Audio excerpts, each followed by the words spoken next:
Hello, everybody. My name is Arkila Covington. I think I'm gonna stand up. Hold on for a second. Let's see if this works. Okay, I think this will work. So, my name is Arkila Covington. I am a licensed marriage and family therapist in the states of California and Missouri. Over the next few months, I'm going to do webinar segments on some of the underlooked or under-addressed and overlooked topics that I get to see, just not in my practice, but that I see with my family, my friends, and individuals that I don't know. A lot of times when individuals find out that I work in mental health, they go on to ask me a number of questions. And so today, the topic is about the effects of childhood behavior and academics when they have a parent that's incarcerated. And as I mentioned in my introductory videos, some of the other topics I'm going to address along the same lines is the effects of a child's behavior when they've lost a parent to death. And the next one that's coming up December 15th is the effects of a child's behavior when they have a parent that's addicted to substance. Now, a lot of times I realize that all of these may go hand in hand. You may have a parent that's addicted to a substance that also end up in jail, or you may have a parent that's addicted to a substance and also overdose and end up deceased as a result of the overdose. So all of these go hand in hand, or you may have a parent that's incarcerated that end up dying in jail.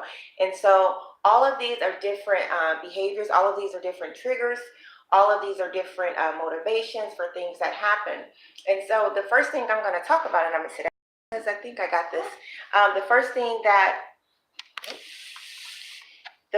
I want to do is first encourage you to subscribe to my YouTube channel. It's called Train a Child Up. And a lot of what we're going to do as we go through this process together and talking about training a child up, we're also talking about the role of the parent, caregiver, mental health providers, and also educators. Children spend a lot of time in schools and they don't have the background knowledge to work with challenging behaviors. A lot of teachers don't have the background information to work with children that have academic challenges as well. And that's not to say anything against the teachers. They didn't go to school for it. They don't have a discipline in it. They didn't get training in it. And so as we talk about this, a lot of responsibility on the parent to go out and have these different conversations, not just with the educator, but also with whomever your child is involved with.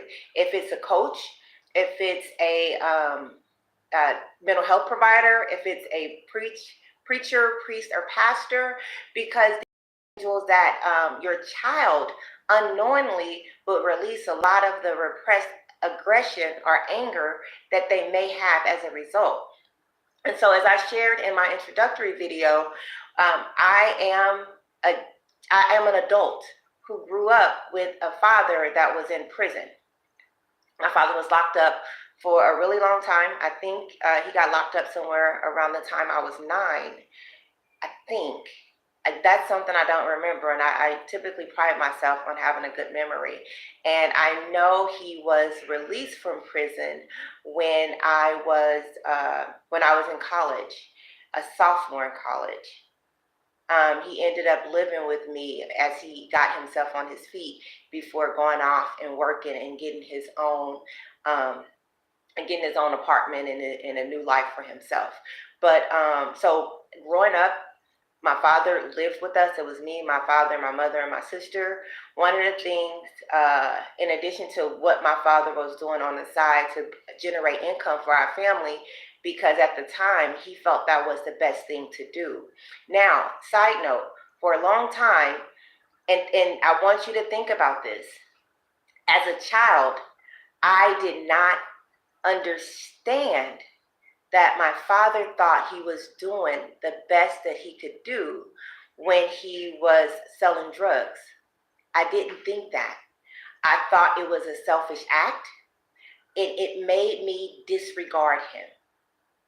And so when you're thinking about what are some of the things that your child is going through, think about I want you to think about some of these things, because although he provided a good lifestyle for us, although we never dressed dirty, we never dressed in ragged clothes, we never ever not knew where we were going to eat, we never house hopped, none of that.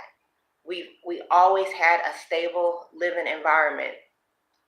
But when he went to prison, my thought about that was that he was selfish.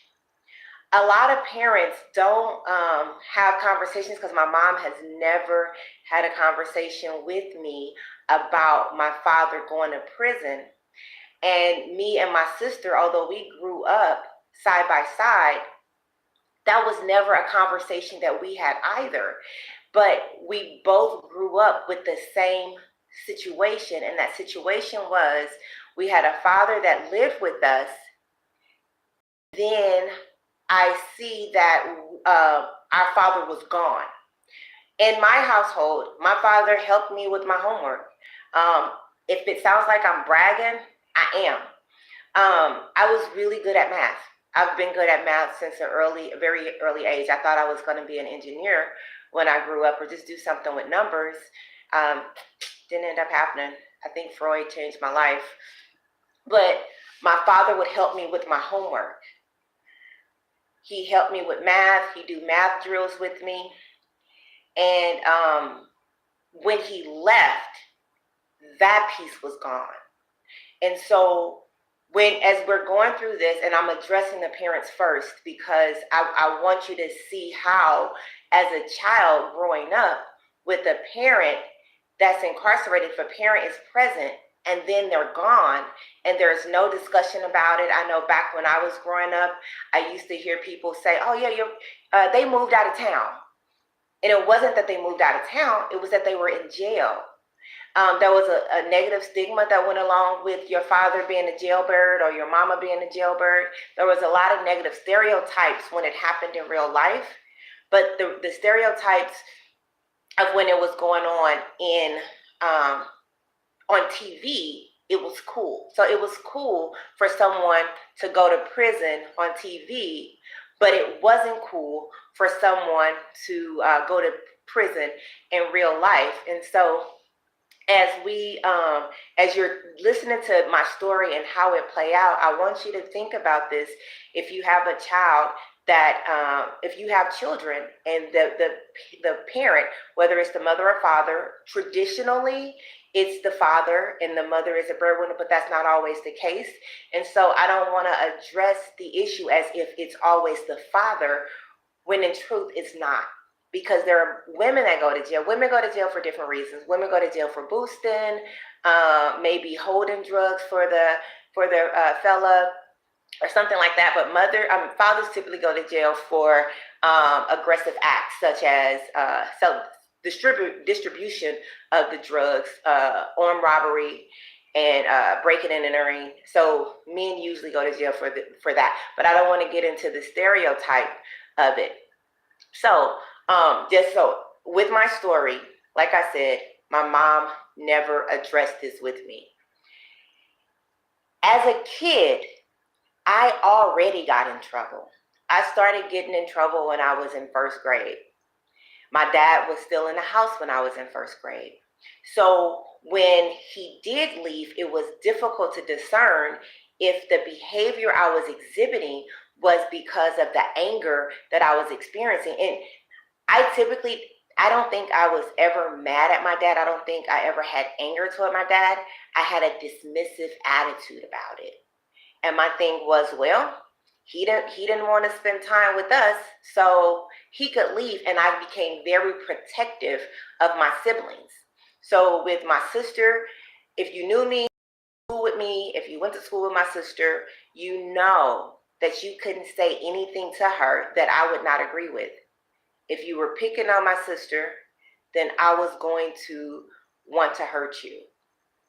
With my brother, it was the same way. And I took over the role of educating him So kind of like, because my dad wasn't there to do the things that he did for me, I tried to do that with my brother. And in a way, I think I overcompensated. I think we, as the women in the family or girls in the family, I think we overcompensated for the fact that my my dad wasn't available to my brother, right? And so in our society, we always look for positive male role models.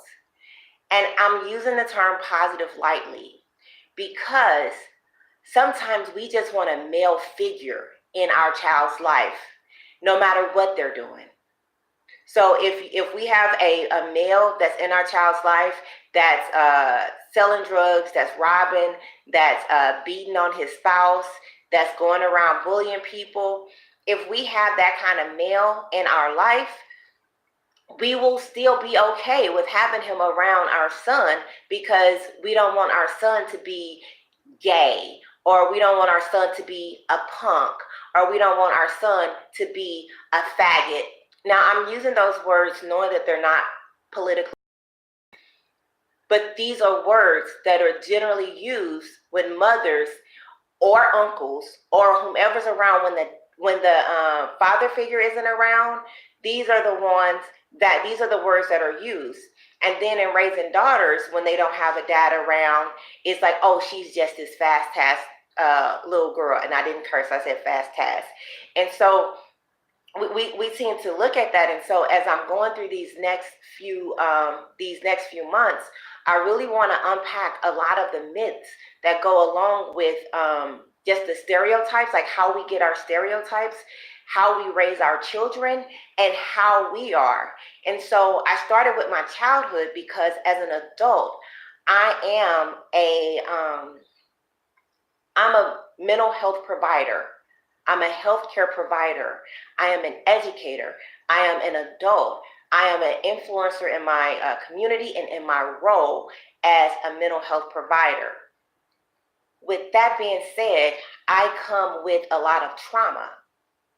I come with the trauma of, like I said, having a parent that was incarcerated, having a parent that didn't know how to communicate because she herself was going through the loss of her spouse. She had to transition from being a mother with a helper in the house to being a single mother. Now, fortunately for us, we've always had a community. I'm going to talk about our overall community. We grew up in Doris Webby Projects. We grew up there. And I always tell people I grew up there, even though we didn't always live there. And then we also grew up in Clinton Peabody's. So we had that broader community with our friends, but we have a solid family. And our family really did come through, and they stepped in a lot. My uncles, my aunts. So we had that, and I do understand that not a lot of individuals have that. So as an adult coming in with trauma, I had a support system. It still didn't change some of the things that occurred in my life. It still didn't change the fact that I was introduced to sex when I was in kindergarten. It still didn't change the fact that I'm an adult who had her father gone. It still didn't change the fact that growing up, I didn't feel loved. I knew my mom liked me. I knew my mom took care of me, but I just didn't feel loved, right? And so if I'm going in to work with a family, or I'm going in to work with a child, I need to know that I'm coming in with a trauma lens. I'm coming in with my own trauma. And so when I'm addressing the parents, because I still haven't addressed the kids and their behaviors and how it presents. When I'm addressing the parents, I need to first let you know, because this is what I do whenever I sit down with anyone. I go over what's going on with the parent. I ask them all the time, like I'm going to ask you, are you open for treatment? Because if they're not open for treatment, they're not going to be willing to look at some of the trauma that they had that's impacting how they're raising their children. They're not going to be able to look at the trauma that they had that's impacting how they deal with their relationships. And some of them are serial relationships, and that's not ever addressed. They're not going to look at the trauma that they had and how it is affecting how they walk around in the world. The other thing not being open to treatment does is it does not allow you the opportunity to see how your child is changing. Because if you're not looking at your child, you don't know what their behavior is communicating. Because you're so full of what's going on with you, you miss out on what your child's behavior is communicating. If your child knows that the only time you're going to come up to their school and yell at the teacher is by them getting in trouble 4 days a week, and it's interfering with you having to work because the teachers and the principals and the administrators and behavior staff at school, if they're calling you every day saying, hey, you need to come get your child, which they're really not supposed to do, we'll talk about that in a different segment. But if they're saying you need to come get your child and your child knows that you're going to come up there, you're going to grab them and say, don't you know I got to make some money? And if you're not going to say, don't you know I got to make some money, you're thinking it, and they can feel it. And so if they know that that's going to get you to come get them, they'll be in a car with you one-on-one. All the other siblings are still at school, but this one child has one-on-one time with you. And how do you use it? How do you use that one-on-one time when you're with your child? Are you asking them what happened?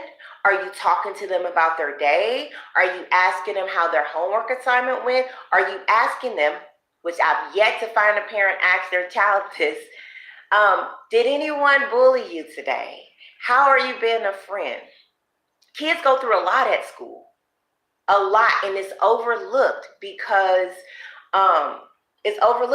parents don't think that what goes on at the school is important if it does not concern academics.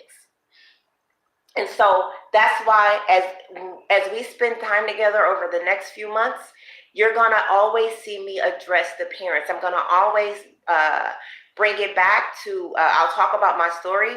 I'm open to share my story because sometimes it's funny when I go in and I tell people I got locked up. I had never been locked up before, but I just said, and then they kind of like laugh and bring it out because most people think I'm prudish or stuck up. And so I'm like, yeah, I've been locked up before. But I say it to the kids. But I do tell my kids I did have anger issues. I did tell my kids my default is to hit. Like, I don't argue. I just want to hit you. And when I'm talking to kids that have the same default, one of the things they always ask me without fail is, how'd you change? And so I share with them, like, these are the steps that I had to take. And I said it took a long time. And there are some turning points in my life. I remember in 9th grade, it was a teacher. Well, I've gotten into fights with teachers before. When I was going to Holy Garden Angels, I got into a fight with a teacher. When I was going to Central Catholic, I got into a fight with a teacher. And when I was at Roosevelt, my freshman year, I got into a fight with a teacher. And so when I'm sharing this with them and they see how calm I am now, they're like, how'd you change? And parents, adults, caregivers, again, I can't stress this enough. The reason why I'm spending this amount of time talking about my transformation and addressing you directly, because you're probably still that way. You probably was a child who said, you say something else to me, I'm gonna hit you. Or you were probably the child that would just walk up to someone and hit them because you haven't learned how to self-regulate. And you probably still don't know how to self-regulate. And that's why, and if I have one of your child, or if I've worked with your child and you have a child that gets in trouble all the time or fight all the time, chances are you haven't learned how to self-regulate. That's not always the case, but chances are you've not learned how to regulate. Because if something's wrong with you or you're not getting what you want, you start threatening, you start throwing tantrums, and you start cursing individuals out. And then when your child does it, you're like, where'd they get that from? And I'm like, you. Sometimes I say it. It depends on the relationship I have with the caregiver or guardian. Sometimes I say, yeah, you see? And sometimes they let me draw the connection to what they're modeling. Because in Train a Child Up, you're not just training a child through what you say, you're training a child through what you model. And so these are things that we have to address. So I could never, I tell individuals, like, I don't work with children. I will never have a kid client, ever, ever, ever, ever. As many years as I've been working with kids, I say it from a mental health perspective, but ever since I was a child, and this was really good for me. I was in Walmart a couple of weeks ago and I seen two kids. They're not kids anymore, but I'm like 10 years older than them or something. And they still remembered me and they hugged me, and it was just like, yeah, I remember you. And a lot of individual kids, not my peers. I'm talking about individuals that was my brother age or my cousin's age or younger, that had an opportunity to be around me. Most of them look at me with admiration and they still remember me and they still hug me, and that feels really good. That tells me that I intentionally try to do something. The fact that after all these years, I've been away since 1999, and the fact that you can still see me and still have a positive memory of me and not having contact with me, but the flip side is I still remember them. I still have connections to them. They still hold a special place in my heart. And so it works both ways. And so when we are looking at what's going on with our kids, we got to start looking at what's going on with us, because we're messaging and modeling, not just through our words, but also through our behavior. So messaging and modeling, that's what we're looking at in Train a Child Up. And so as we're moving through and we look at what are some of the behavior presentations of a child that has a parent that's incarcerated, the first thing we look at, because it's so obvious, is their external presentations. Whether it's stealing, fighting, punching, biting, kicking, screaming, yelling, skipping school, cursing, using profanity toward adults, using profanity toward their peers, property destruction, large property destruction. And the difference is a kid that's punching holes in walls, and kids punch holes in walls. Like, how? Without a hammer, they will punch holes in a wall. And how did you do that? To having a kid go out and bust car windows. Like, I had kids, especially when I was doing group homework, they would go outside and bust the car windows of their staff persons. They would go outside and bust the car windows of the vans that transported them all around the city. And so, and asking myself, like, what is their behavior communicating? Because so those are things we see first, and some of the common diagnoses that we see with some of those behaviors are ADHD, attention deficit hyperactive disorder. A lot of times we don't give that diagnosis to individuals that are punching and fighting and kicking and biting.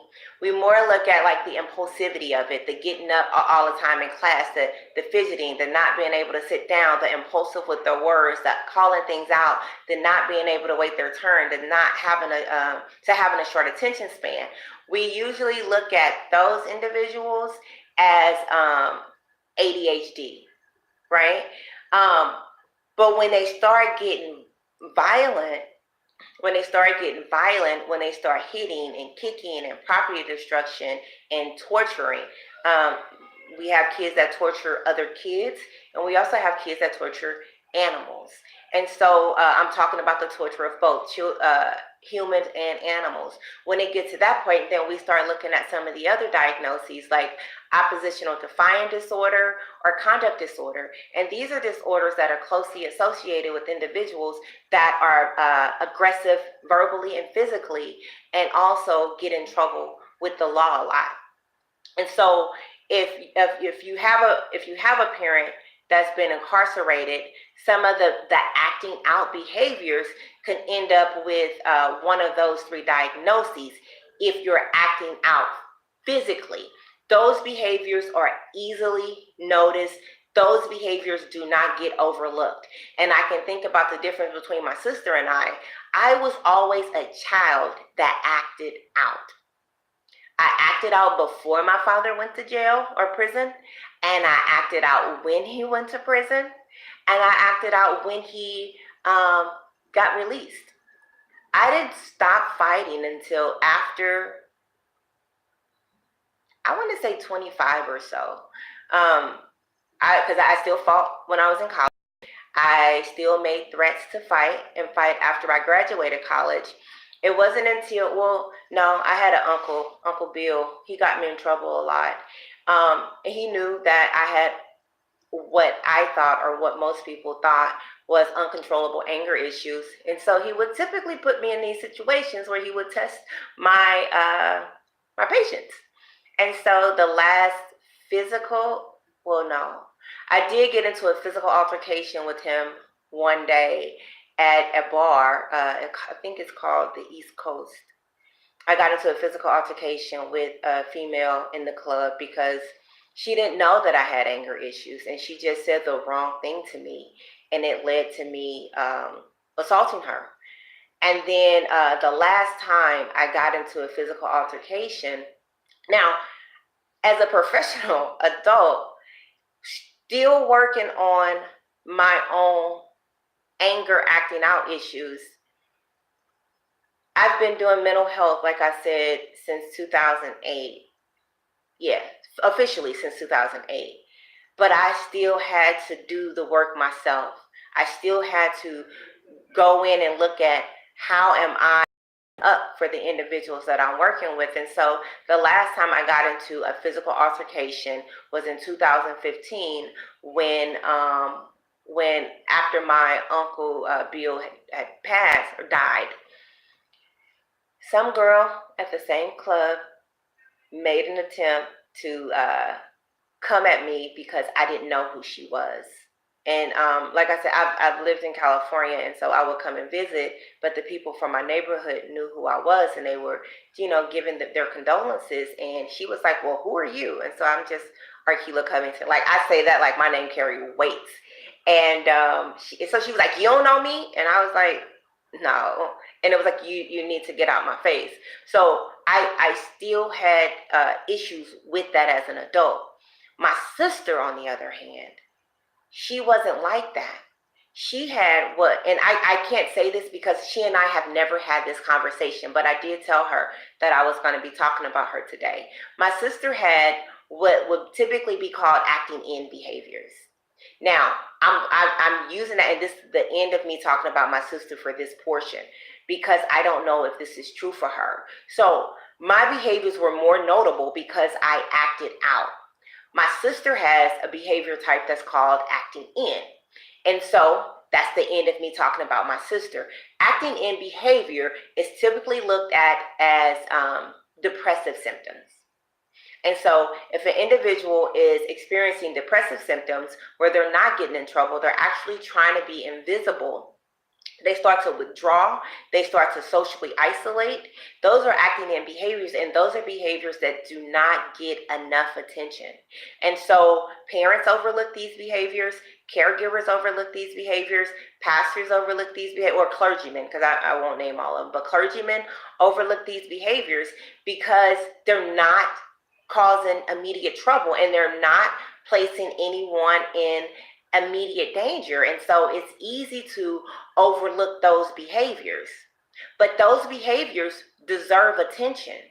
If someone is, if you have a child that's starting to socially isolate, if you have a child that spends more time in their room, if you have a child that actively shuts you out of their life and tell you they want to have anything to do with you, those are the times that you really should be looking, okay, this is a problem. But a lot of times, because if you're a parent or a caregiver or an educator or a clergyman that's interacting or engaging with this child through a trauma lens, you're going to think that that's okay. And you're going to leave the child alone when in all actuality, it's not okay. When a child and I'm going to speak for myself, I can't speak for my sister, and I can't speak for my brother. When our dad was locked up, there were a lot of questions that were unable to be answered. The first, what is he locked up for? Why is he locked up?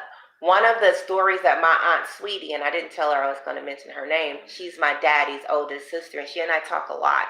And we also travel together. So, but I won't go gambling with her. Don't go gambling with Sweetie. But a lot of times when my dad went to court, my aunt Sweetie would tell the story, and also my dad would tell the story when I told the judge after sentencing that I was going to take his job so that I could be the one in control of the sentencing. And that sounds like something that I would say even to this day. I want to know why. Like, I want to know why something happened, and I want to be in control of it. Like, I want to be the one that's like, okay, why? What do we need to do to make this happen? I've always been the one that wants to be in control. I've always wanted to be the one that is the boss. And so I was labeled as a troublemaker, even by a lot of people in my community. Like, some of my friends, their grandparents or parents didn't like me for whatever reason. I don't really care. But my sister, on the other hand, she was very likable. Everybody liked my sister. I don't know if she had struggles, if she had the same questions about herself, or if she had the same questions about what was going on with this whole situation. Because one day we have our father living with us, and the next day he's gone. No one wants to talk about it. So parents, I'm telling you, if your child has a parent that's locked up, you have to have a conversation with them. I know that you're hurt. I know that you're angry. I know that you're trying to figure out what it is that you should do next because you won't have the support. How are you going to get child support? How are you going to get along financially? And so you're thinking about all these things that you have to do in order to survive being raised as raising your children as a single mother. Those are very valid. Those are very, very valid reasons. If you want to avoid having your child either act out, which are some of the things that I did, or act in, which, and again, I can't say that this is something my sister experienced, but I'm only using her as an example to show how different our behaviors were. My sister never, to my knowledge, got a whooping. I did. My sister never got suspended. I remember a fight that my sister did have, and but that was a community fight, and she actually should have fought the girl. But she's never got expelled from school. I have, and so it was easy. And I thank God that my mom sent us to Holy Garden Angels and Central Catholic. I think if I went to St. Louis Public School, I would have been considered. They probably would have been in a bad class or whatever they call it back then. Now they special education. Like, I would have been in special education for my academics because I did excel academically, always have, and I still do to some point. Or they would have said I had an emotional disturbance, which was because of my behavior. So my behavior would have gotten me an individual education plan or IEP. So I'm thankful that my mom sent us to private schools. But I keep mentioning my behavior versus my sister's behavior because my behavior wasn't overlooked. Even though it wasn't directly addressed that what's going on with you, like, even though the question was never asked, what is your behavior communicating? What are you trying to say? What's going on with you? I did get attention because of the behavior. And so that's one of the things I noticed that parents do a lot. They don't give their child that is experiencing acting in behaviors enough time and attention.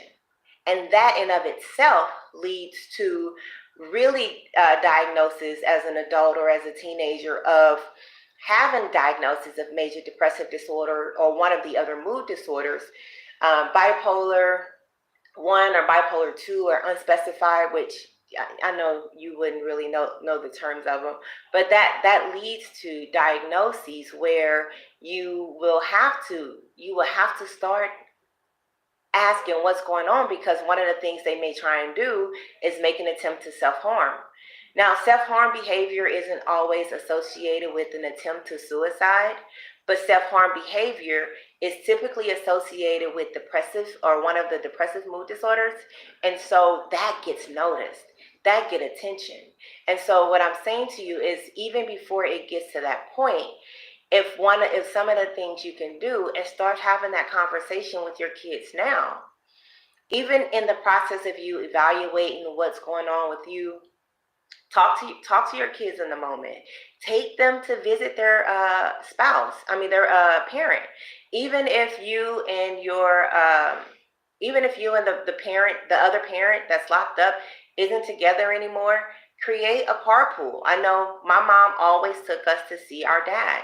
We will be bundled up in a car. We would drive up. There were a lot of things that happened on the road, but my mom always took us to see our dad. And when my mom wasn't taking us to see our dad, it was one of his sisters that was taking us to see our dad. So keep them involved. Let them write letters to their dad. I don't know how the phone call situation works. When we were growing up, the calls were collect and it went on the phone bill. Now, from what I'm hearing, is you can put money on not a card, but there are different ways that you could put money on the card, like preloaded, I guess that's what I'll say. There are ways you can preload the card so that the kid can have an opportunity to talk to their dad. Give them time to talk to them, and also give them space, because even though it seems like that parent is away and that parent is no good, or that parent was selfish, or that parent is a criminal, that's still part of that child. And no matter what it is that you say, I've never met a kid that didn't want to get to know their parent. Even adopted kids, even foster kids, even kids. I had a set of brothers who parents had them living in cars and dumpster diving, and their mama's boyfriend, who also lived in a car with them, she would go out and he would hit the kids, but whenever the kids ran away from the group home, they'll go back to their mom. Kids always want to get to know their parents, not for the sake of just getting to know them, but for the sake of getting to know your parent. Knowing more about your parent tells you more about who you are. And I say to my brother, I try not to say it to him a lot, but I'm like, you didn't even grow up with your dad, but you're so much like him. Even my brother doesn't realize how much like his dad that he is, even though they didn't grow up together. My sister, she's a lot like our dad. And I have some of my dad ways. As much as I hate admitting this, I think I'm more like my mom than I care to admit. But truth is truth. And so trying to learn more about her, trying to pay attention to her movements and try and watch her temperament, even though it's different from mine, I know that in some time I'm a reflection of who she is. And children believe that they're a reflection of their parents. Just like when a child is messing up, a parent wants to know if a child is messing up, a parent take that to heart, like they failed, like something's wrong with them, as opposed to this is a whole new person that's experiencing these type of behaviors, that are experiencing these type of feelings. They take that on for themselves. Children do the same. So giving your child an opportunity to write, give them pen and paper, envelope and a stamp. if it costs too much to preload a card, because I know that everybody's financial situation is different, but you wouldn't believe the wonders that it would take. And then if you do have a spouse that's in prison, or the parent that's in prison, and I'm also talking to caregivers, I'm not just talking to the direct parent, I'm talking to someone that's raising the child. Another thing you can do is create a partnership with them. Let them know that your child really wants you to be a part of their lives. I need you to help me out with the disciplining part. I don't want you to overmind me. I don't want you to congratulate their behaviors when they get into a fight. My mom, when I would fight, like I had a fight with a girl, and I smashed her head with the locker. Right, I slammed the locker door on her head. If I told my mama that, I mean, she probably just found out when y'all found out. But if I would have told my mama that, she wasn't congratulating that. She wasn't going to say, good job, what did she do? No. But I see parents, and I hear parents teach their kids, hit back. But a lot of time kids are hitting back out of anger. Now, I'm not talking about bullying. That's a different topic. Like, if we don't start isolating some of these topics, we're going to always lump them all in together. We're going to always say, well, my child was being bullied, so I want something to go on with them. No, we're not going to address that right here. And we're not going to address that right now. Right now, we're talking about a child that is experiencing the loss of having a father or a mother, a parent that's incarcerated. That comes with its own set of problems. It comes with its own set of issues. And being bullied does not feel that. I've never been bullied before, so I don't really know. But from what I hear, being bullied does not hold the same weight as having a parent gone. Sometimes parents are away for 20 and 40 years. And so your father, like I said, my father was gone at, I'm saying age 9, but I don't really think that's true.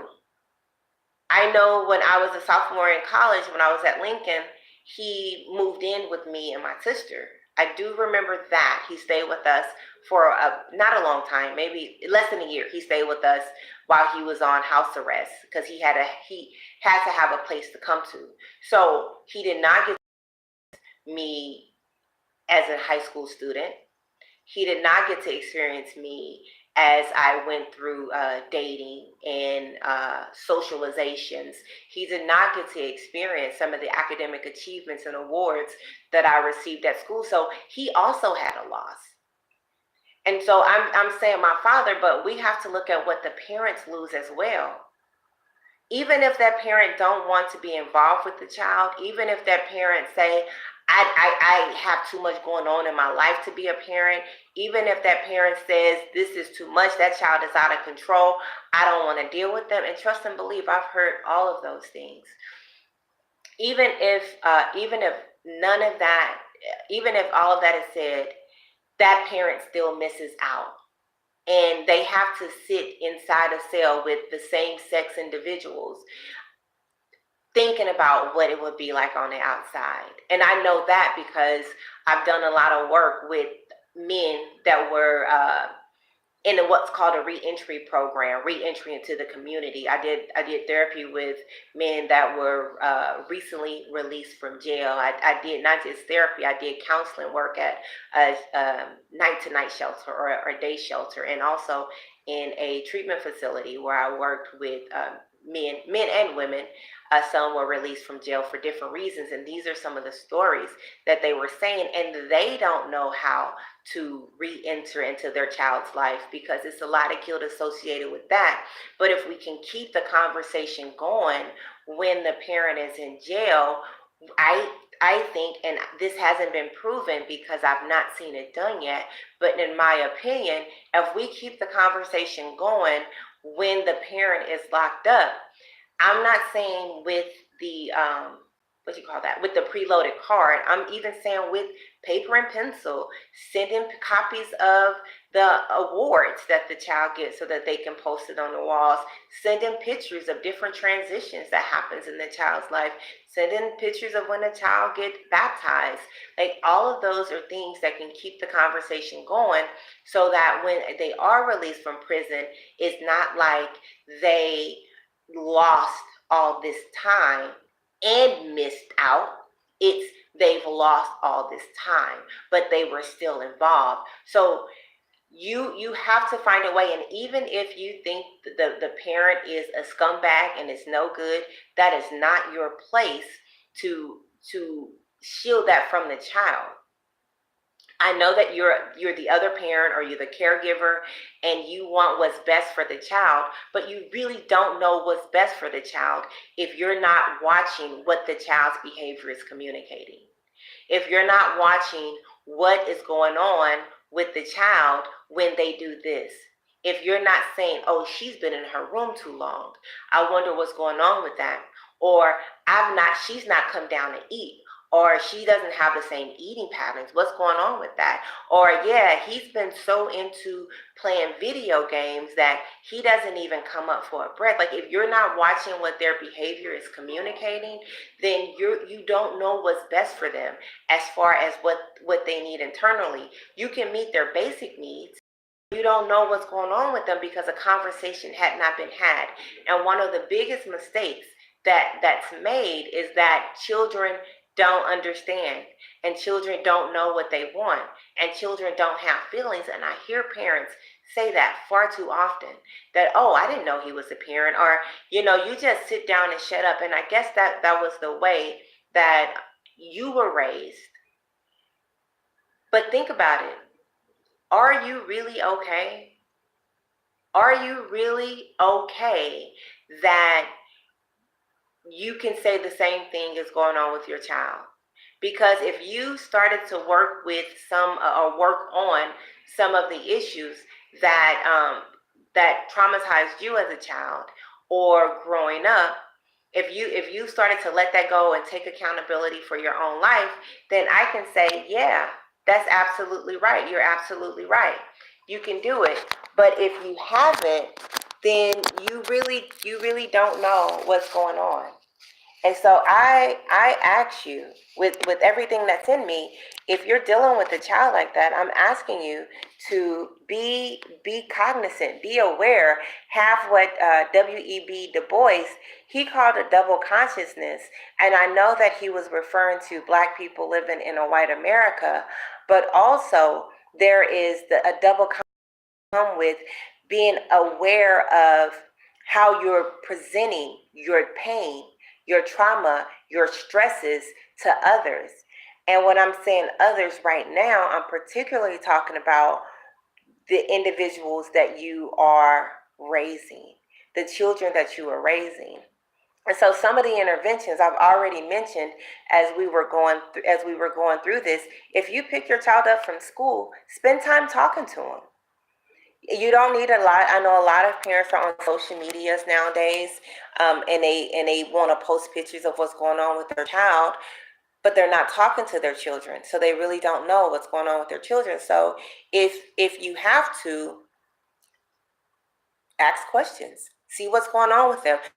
Talks about them and their sibling. If there are other siblings in the house, realize that if one is behaving one way and the other is behaving another way, it doesn't mean that they're both not feeling a sense of rejection, loneliness, and abandonment because their parent is gone to jail, maybe for the rest of their lives.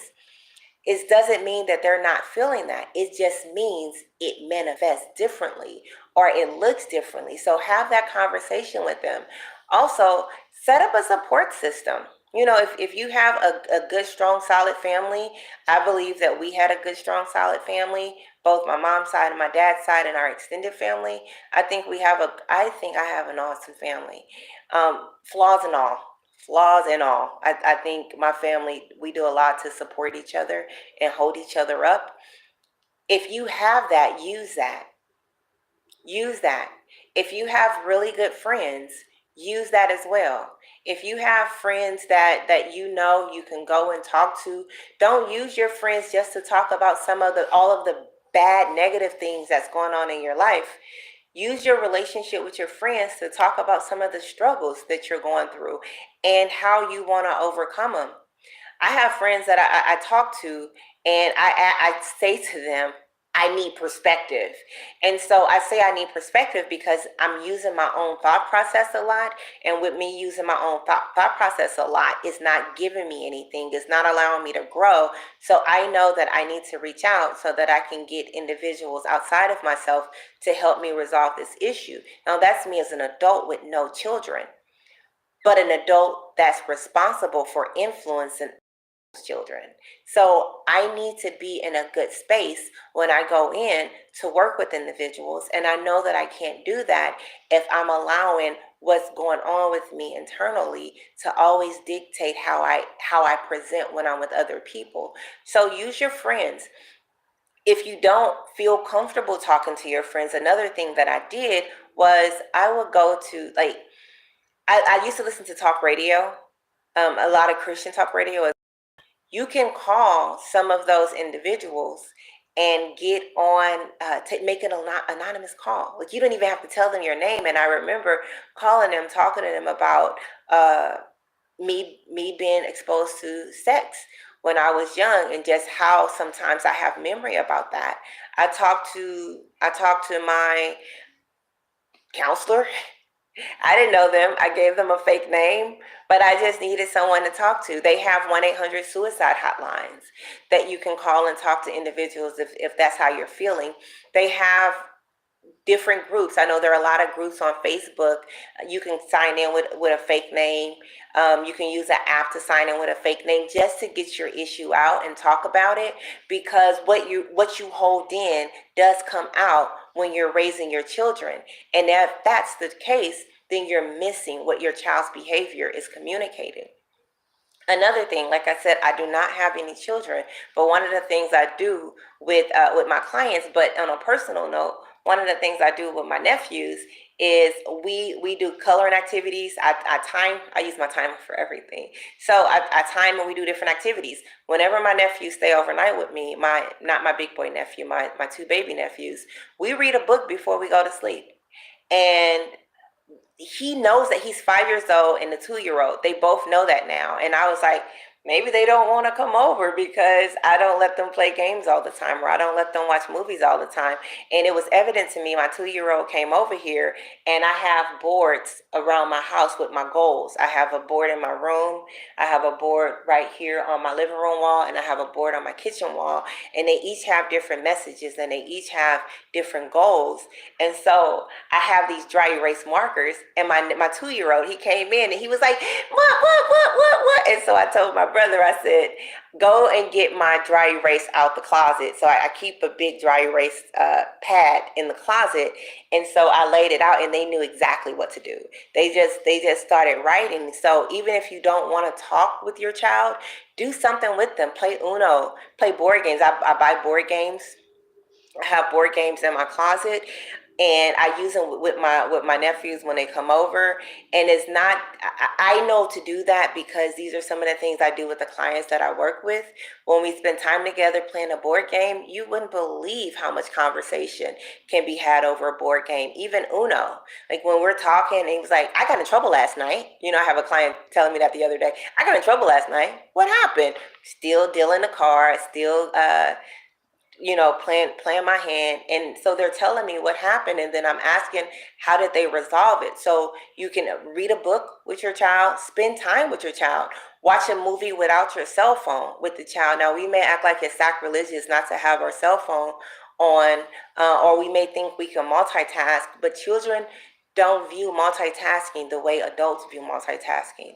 Children view multitasking as competing for their parents' attention.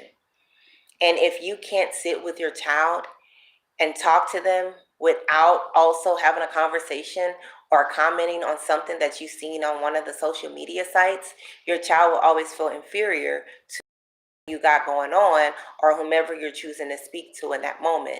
So talk to them. Also, realize that your children are all different. So just because your one child who may be acting out is acting out and may be acting like they want attention, because when I was acting out, I didn't want attention. I didn't really need attention. I got attention, so I didn't want the attention. I just wanted to do the thing. And so we can get mixed up in thinking that everybody that acts out want attention. That's not true. We can also get caught up in thinking that everyone that doesn't want attention or acts like they don't want attention, closing you out of their life, shutting the door, wearing headphones all the time, listening to loud music all the time, not coming downstairs to engage with everybody else, not sitting in the living room when it's family time. Like, we may think an individual like that may not want attention, and they do. But the thing that will always keep us confused about what the child is communicating is the fact that we don't talk to them. So as I wrap this up, I hope that I provided value or a new perspective on how to watch how you're coming with your own trauma lens, how your own upbringing is contributing to the raising of your child. I hope that I've helped provide just a different perspective on the difference between acting out and acting in behavior. I hope I've made a case for why it's important to have your child stay steadily engaged with the parent when they're locked up, because they still need that type of connection. They still want to be connected to their parent no matter what the crime was, because we know, and this is my own personal opinion, the penalty for crimes in the United States of America is exorbitant. The consequence never matches the crime. I don't believe that. I believe that there's a discrepancy in sentencing. I believe that there's a discrepancy in how the law is upheld depending on what you look like. I believe your skin color, complexion, and ethnicity and or race has a lot to do with how you're being sentenced. And so, yes, I believe if you've done something, you should have a consequence for it. I'm not saying that, but I'm saying the consequence should match the behavior. And in America, it doesn't. And so if your child, and we can even go back to the whole crack era, if somebody got locked up for crack, they were in there for a long time for just crack. And so they're missing out chunks and chunks and chunks of their child's life. Their child is missing out on chunks and chunks and chunks of their own heritage. And so let's see how we can be creative in keeping that conversation going. And I also hope I've made a case that continuing to follow me throughout the next few months to just get different perspectives on looking inside yourself, looking at how you raise your children, and looking at how you present yourself when you go to these school meetings will keep you coming back on a twice a month basis to hear what it is that I'm sharing. My next upcoming seminar, we're going to talk about what happens and some strategies that you can use when a parent is addicted to a substance. And then after that, we're going to talk about when a parent is deceased by and so I have a number of different things lined up for these next few months. And so I hope you share this video. I hope you subscribe to my YouTube channel.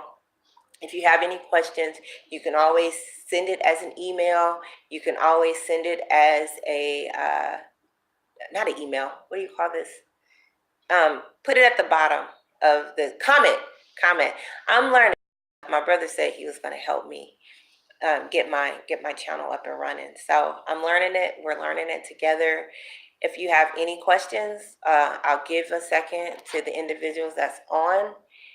And if you have any suggestions of what I could do, possibly something that you will want to do. I know another thing that I'm doing is the effects of a child's behavior, raising a child when you have mental challenges, when you've been diagnosed with one of the mood disorders, or a neurological disorder, or a psychotic disorder. So I've not touched medication at all. That's something that deserves its own segment, and we'll talk about that as a treatment modality further down the road. But those are things that we will talk about. I do appreciate you guys tuning in. Again, my name is Arkila Covington. I am a licensed marriage and family therapist, and I Hope you enjoyed my presentation, and I'll leave you with, don't forget to subscribe to my YouTube channel. Thank you and have a great day.